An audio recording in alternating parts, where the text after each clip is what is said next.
Capitale culturelle du Maroc traditionnel, Fès est la troisième ville du pays.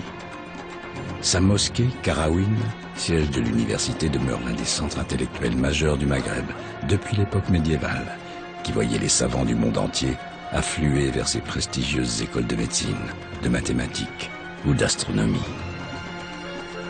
Mais Fès est aussi une véritable capitale de l'artisanat, avec son industrie du cuir et la présence des plus anciennes tanneries du royaume. Celle de Chouara, établie depuis le Moyen-Âge dans la Médina, est aussi la plus grande. Ghali Rahali est maître artisan, fonction la plus élevée de la tannerie, comme son père l'était avant lui.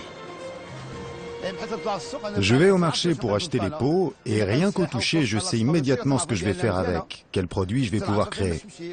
Et puis on se rencontre, on négocie les prix, on peut marchander.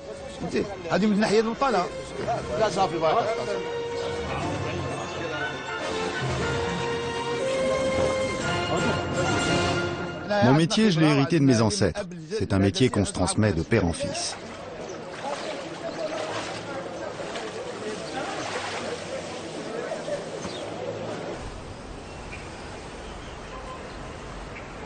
Dans un premier temps, j'achète moi-même les peaux. Ensuite, ce sont les ouvriers qui s'appliqueront à retirer la laine et à disposer les peaux dans les tanneries.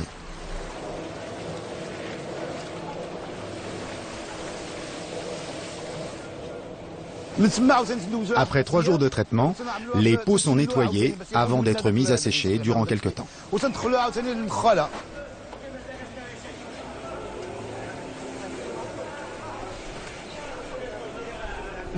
Ensuite, on remet les peaux dans les tanneries afin de les colorer avec des produits naturels.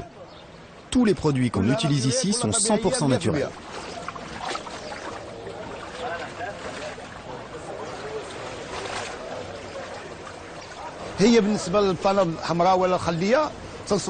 Nous utilisons un type de peau bien précis selon le produit de fabrication. Toutes les peaux ont une particularité. Par exemple, des produits comme les sacs ou même les chapeaux se feront avec de la peau de vache. Pour la confection de babouches ou de chaussures, la peau de chèvre sera plus appropriée. En fait, chaque produit possède sa peau.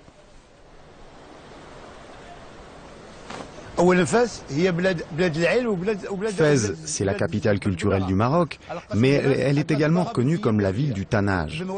Nous continuons à travailler comme l'ont fait nos ancêtres, les premiers tanneurs de Fès, ce qui fait notre réputation dans tout le pays. Quand Moulay Idriss, le fondateur de Fès, est arrivé ici, il a commencé par construire des tanneries. Les Juifs ont été les premiers à se lancer dans le métier. Et après leur départ, nous avons repris et entretenu cet héritage. Aujourd'hui, nous travaillons toujours de la même manière qu'à l'époque.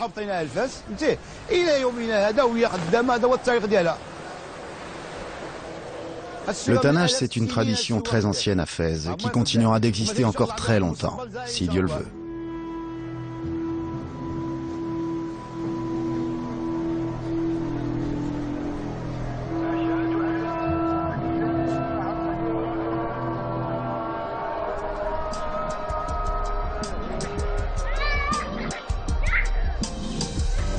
La plus ancienne des villes impériales marocaines représente un joyau vieux de 12 siècles, dont la Médina, véritable labyrinthe d'une cité hors du temps, est classée au patrimoine mondial de l'humanité.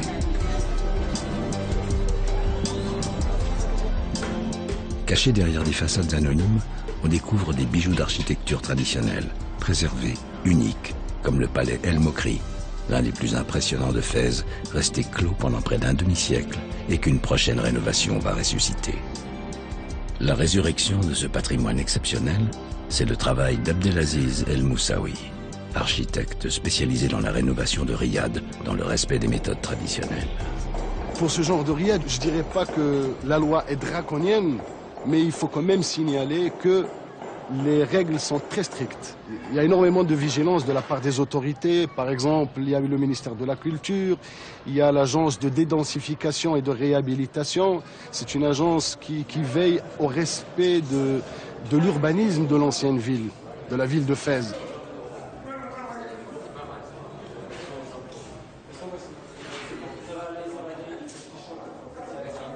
Les matériaux à respecter dans ce genre de riad, ils sont connus. Il y a le zélige, Le zélige, qui dit zélige en arabe, ce sont les petits carreaux qui sont travaillés à la main. Il y a le bois. Le bois, en général, pour ne pas dire à 99%, c'est du cèdre. C'est un matériau qui peut durer des siècles. Et puis, c'est un matériau local. Il y a le fer forgé. Il y a le plâtre. Le stuc, c'est le plâtre qu'on arrive à travailler, à sculpter.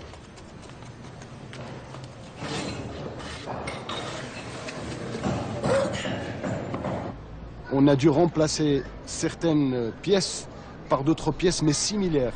C'est-à-dire qu'on a fait un travail de chirurgien. On a pris des photographies. Ces photographies ont servi de base pour recopier et refaire les mêmes motifs et essayer d'être fidèle à l'âme ancienne de cette maison. Il y a de plus en plus de jeunes qui essaient de se former par leurs propres moyens, d'essayer de trouver des travails chez des maîtres. Et de l'autre côté, il y a aussi la tutelle de l'État qui essaye, avec le ministère de la Culture, avec beaucoup d'organismes, de faire intéresser les jeunes à cet artisanat-là. Et pour que justement, ce genre de patrimoine et de joyaux ne soit pas laissé à l'oubli.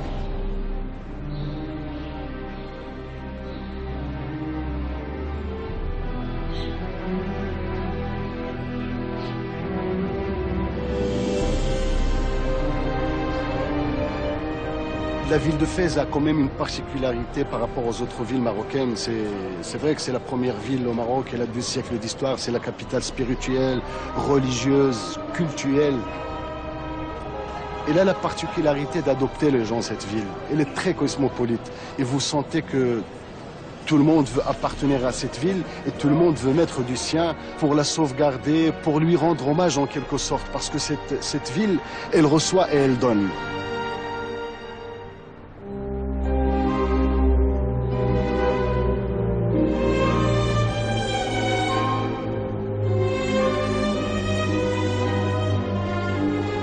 Au Maroc, l'eau reste une denrée rare qu'il faut préserver, la quasi-totalité des pluies tombant durant la courte période d'hiver. Afin de dompter cette nature capricieuse, l'immense barrage Idriss Ier, qui se dresse au nord-est de Fès, régule les apports de l'Oued tout au long de l'année et permet à lui seul d'irriguer 80 000 hectares.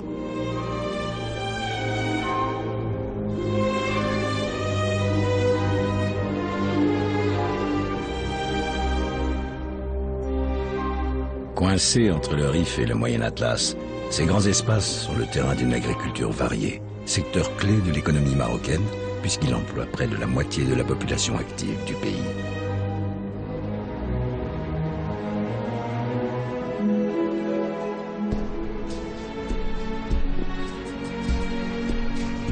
Ici, la mer rencontre l'océan. Aux portes de l'Europe, Tanger est depuis plusieurs siècles un carrefour de civilisation. Mais de la ville sulfureuse du début du XXe siècle, qui inspira Henri Matisse, Tennessee Williams ou Ernest Hemingway, il reste le charme de décors préservés et de légendes qui continuent à se raconter. C'est aujourd'hui devenu une vaste métropole touristique et commerciale.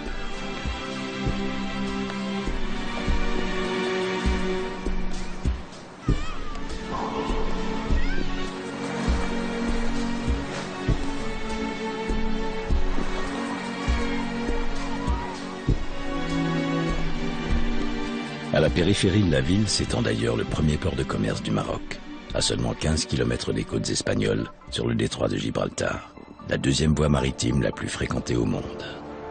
Tanger Med, équipé d'installations flambant neuves, traite plus de 3 millions de conteneurs par an et sa capacité va plus que doubler à l'issue des travaux qui sont encore en cours. Mostafa El Mouzani est le directeur de Tanger Med. Dans tout le nord d'Afrique, c'est le nord de ces pays-là qui est développé de par sa proximité de l'Europe. C'est la rive sud de la Méditerranée. Le Maroc est le seul pays qui avait le nord du Maroc qui n'est pas aussi développé que les autres pays. Nous avions quand même pas mal de choses à rattraper pour justement arrimer, je dirais, le Maroc à l'Europe. On sait que le port le plus important du Maroc, c'est le port de Casablanca. Le port de Casablanca ne peut pas prendre les navires de grande capacité. Nous avons été jusque-là très dépendants de gros ports style Al Jazeera, Geotauro en Italie. Le port Tanger Med étant un port en eau profonde, nous recevons les gros porteurs directement sur Tanger Med.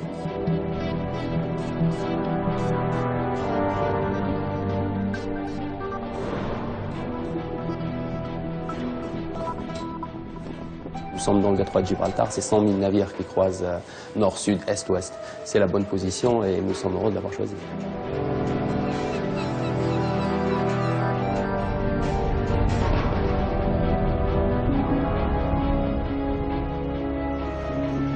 Le Maroc sait aussi profiter de sa seconde façade maritime sur l'Atlantique. Le climat y est doux. De vastes étendues de sable fin alternent avec des falaises.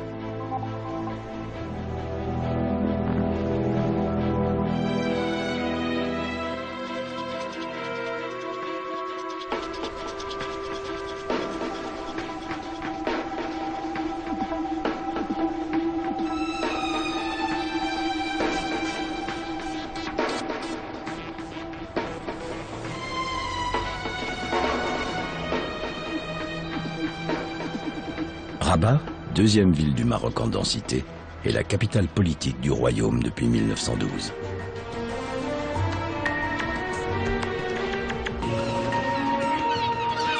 Avec Salé, située sur l'autre rive du paisible fleuve Bouregreg, elle forme une agglomération en pleine mutation, puisque des travaux pharaoniques sont en cours pour permettre à Rabat d'asseoir son statut de capitale sans pour autant négliger sa richesse culturelle et patrimoniale, dont le plus bel exemple est le quartier historique de la Casbah des Oudaya.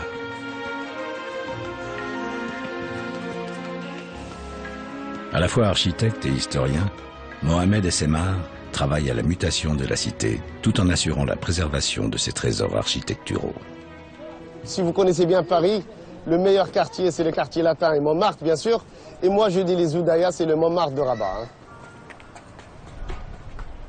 Il y a un passé, il faut le conserver. On est dans le présent, on est dans un Maroc du 21e siècle. Il faut construire un futur.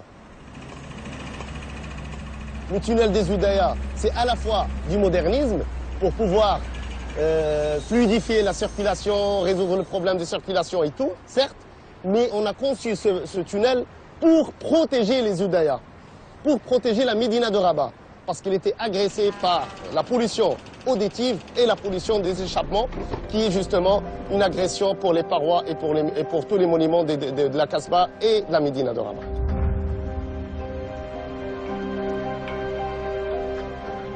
La vallée de Bouregreg et le futur projet, Inch'Allah, va représenter une colonne vertébrale de l'agglomération de Rabat Salé.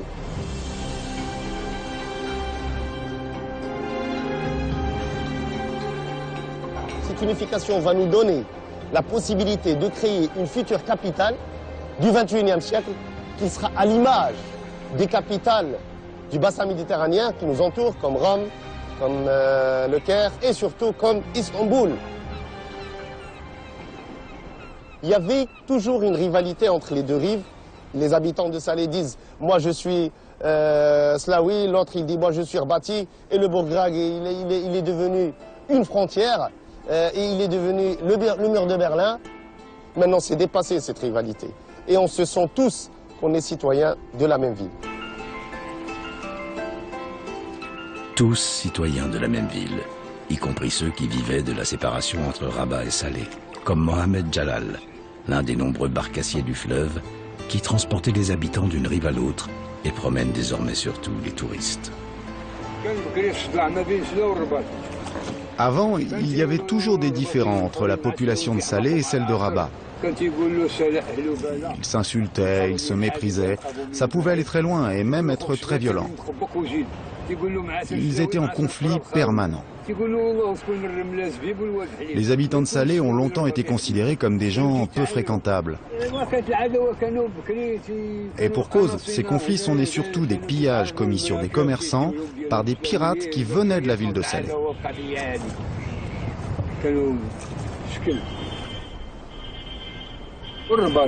Rabat sera toujours Rabat. Même si la ville grandit de jour en jour, même si elle se transforme, elle reste entière. Et puis, lorsque le tramway fera son apparition ici, Rabat aura encore mûri et elle sera beaucoup plus belle.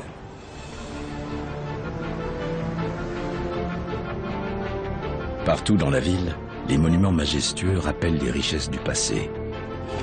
Comme la tour Hassan, qui depuis près de 8 siècles semble veiller sur la cité.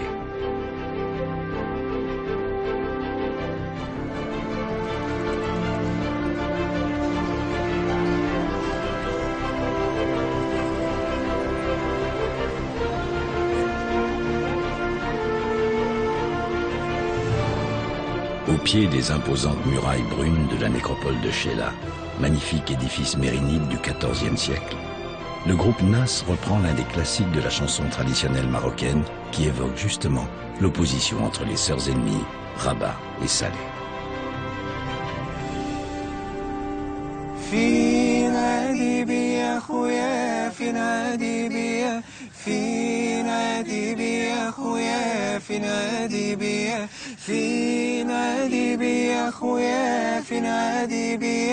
في نادي بي يا خويا في نادي بي دقات سبع دقات وشكوني حط الباس دقات سبع دقات وشكوني حط الباس لا تلومونا في الغربة يا هاد الناس لا تلومونا في الغربة ولعت الغربة لا تكذبوا عن روميات ما هي نشبه أنا من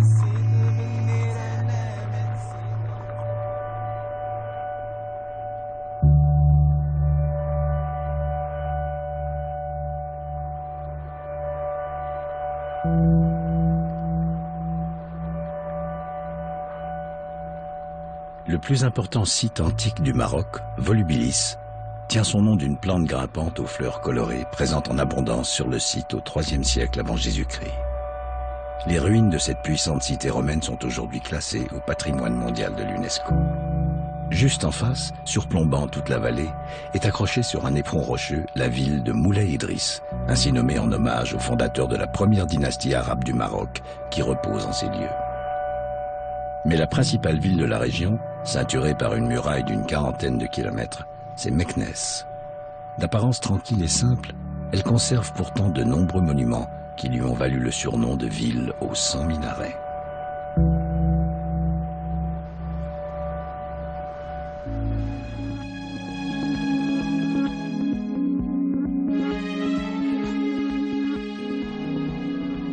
Casablanca, capitale économique du Maroc, est aussi la plus peuplée, avec 3 millions d'habitants.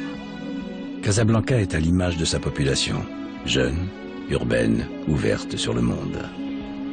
Casa la trépidante, cœur battant, le poumon économique qui rassemble à elle seule plus de la moitié des emplois industriels du pays. La ville blanche n'oublie pas non plus d'être l'un des lieux spirituels emblématiques du Maroc. Le vendredi, aux heures de prière, Casa concentre toute son énergie vers ce qui est son véritable phare, le minaret le plus haut du monde. Construite en grande partie sur la mer, la mosquée Hassan II, érigée en 1993, est un modèle d'architecture religieuse. Dans la salle de prière, tout n'est que marbre, dorure et peinture étourdissante. Il aura fallu que 35 000 artisans travaillent pendant 6 ans afin d'achever l'ensemble de ces impressionnants travaux.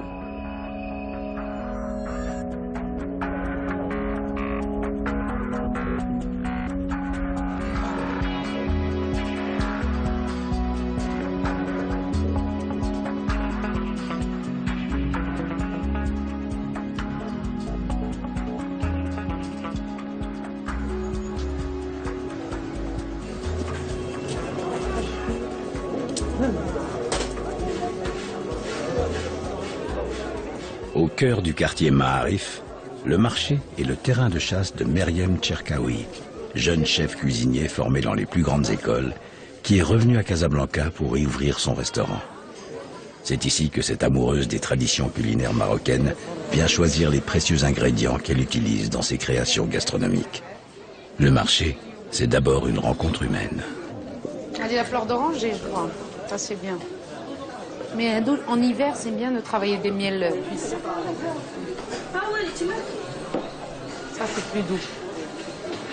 Mais je vais prendre le miel de montagne.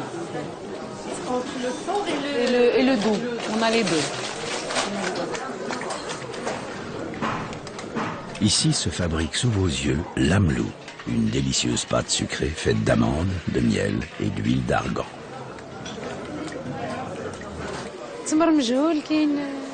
Ça, là du Maroc, allez, on va goûter.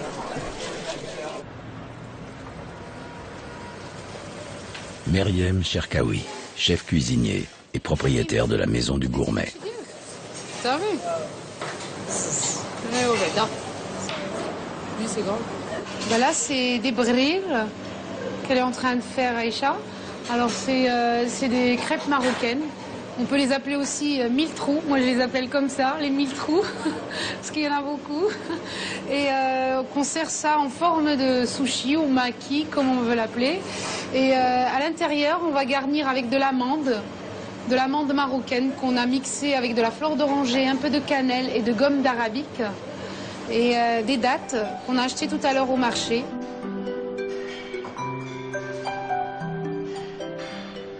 C'est un hasard, on va dire, j'ai débarqué là-dedans parce que j'ai un bac S et je devais aller en France pour faire plutôt une école de commerce ou autre. Et j'ai vu l'Institut Paul Bocuse, c'est dans un château, c'est beau. J'ai dit ça, c'est ce que je veux faire.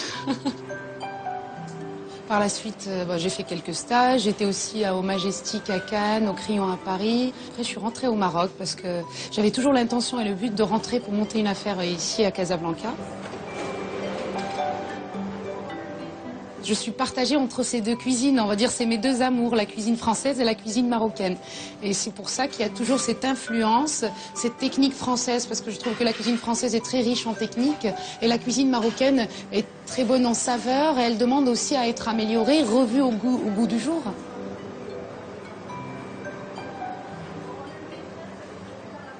Bon, effectivement, les mentalités des Marocains ont beaucoup évolué, on va dire ces 10 dernières années, et ils veulent beaucoup manger comme en Occident, manger toujours japonais, manger italien, manger toutes ces influences qui nous arrivent de partout. Et moi, je me suis dit, mais pourquoi pas la cuisine marocaine? On peut la manger autrement, on peut la varier. On a bien eu la pastilla qui est arrivée, les couscous, et puis aujourd'hui il faut une nouvelle vague, il faut une nouveauté aussi. Et c'est pour ça que moi, en fait, j'essaye de m'ouvrir sans dénigrer les racines et les traditions. Je m'appuie toujours sur une vieille recette ou quelque chose qui existe, en lui ramenant une touche de l'extérieur, on va dire.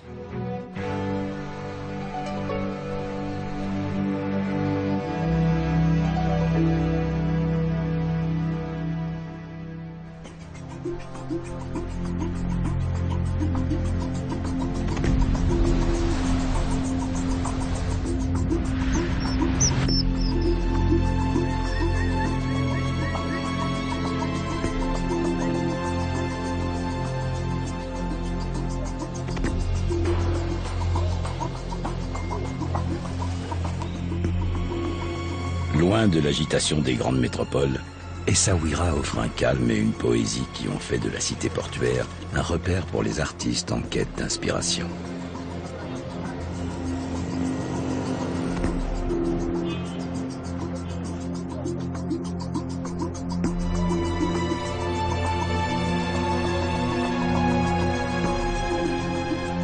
Mais Essaouira, c'est aussi un port de pêche. Et l'arrivée des bateaux en fin de matinée est un spectacle complet d'odeurs, de sons, de couleurs.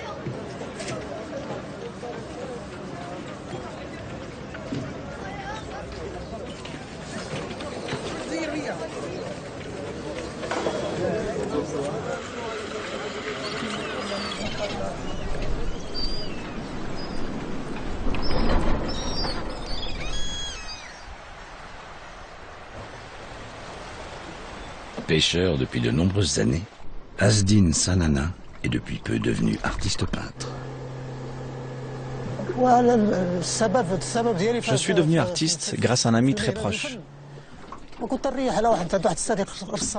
Il me demandait souvent de prendre un pinceau et de peindre avec lui. Je ne me suis jamais pris au sérieux. Je faisais un peu n'importe quoi. Et puis un jour, après avoir peint, il a été surpris et m'a aussitôt conseillé de montrer mon travail à Frédéric, un critique d'art.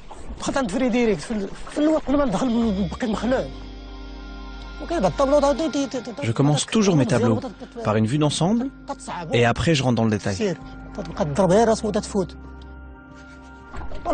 Ça fait longtemps que je n'ai pas pris mon bateau. Ça fait un bon moment. Faut dire que je n'ai plus beaucoup de temps. Je suis très occupé à peindre. Je me consacre entièrement à mes tableaux. Maintenant, on peut dire que je suis plongé dans l'océan de mon art.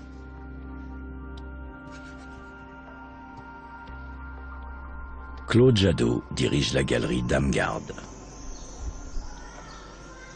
Son œuvre est représentative en ce sens que on y retrouve la créativité d'à peu près tous les artistes de la galerie. Ce sont des purs autodidactes.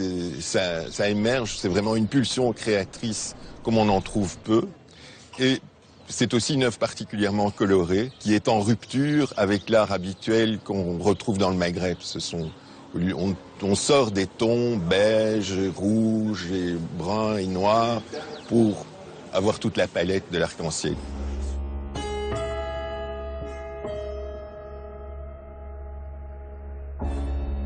C'est une ville créée de toutes pièces dans la deuxième moitié du XVIIIe siècle, mais qui a servi de port à Tombouctou. Le trafic des esclaves passait par Essaouira, beaucoup se sont établis ici, et donc on retrouve dans cet art une africanité marquée par la présence d'animaux entremêlés, de figures zoomorphes. Je pense que ça a amené progressivement aussi les gens à libérer leur créativité ici. Tous les artistes de la galerie ont un autre métier. Ils étaient pour la plupart paysans, maçons, pêcheurs, bricoleurs en tout genre. Mais alors là, presque au sens du buffet. Par rapport au nord du Maroc, où on vit plus à l'européenne ou à l'occidentale, ici on est plus dans l'Afrique je ne vais pas dire que c'est l'Afrique subsaharienne, au contraire, mais la mentalité, c'est vous les Européens, vous avez la montre, nous on a le temps. Voilà, c'est ça, ça résume bien la façon de vivre ici. L'histoire de la cité, ce sont aussi les Gnawa, ces descendants d'esclaves africains, qu'Essaouira célèbre chaque été au cours d'un festival international de musique. Traditionnelle, cette musique a pourtant poursuivi son évolution, notamment sous l'influence du mouvement hippie, accueilli ici dans les années 70, en présence de Jimi Hendrix, dont on reconnaît les influences dans la musique du groupe Kif Samba.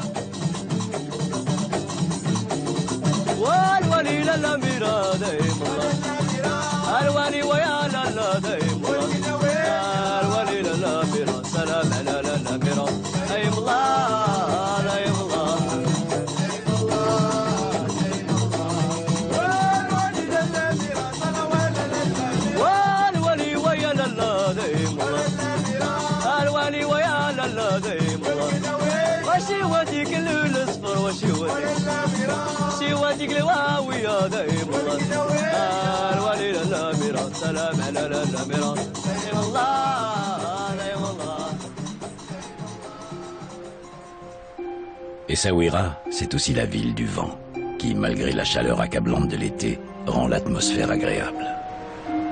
Il ravit les nombreux amateurs de kite et de windsurf qui se pressent sur les côtes, mais il permet également de participer à l'effort national en faveur des énergies renouvelables, avec l'un des parcs éoliens qui commencent à se multiplier dans le royaume.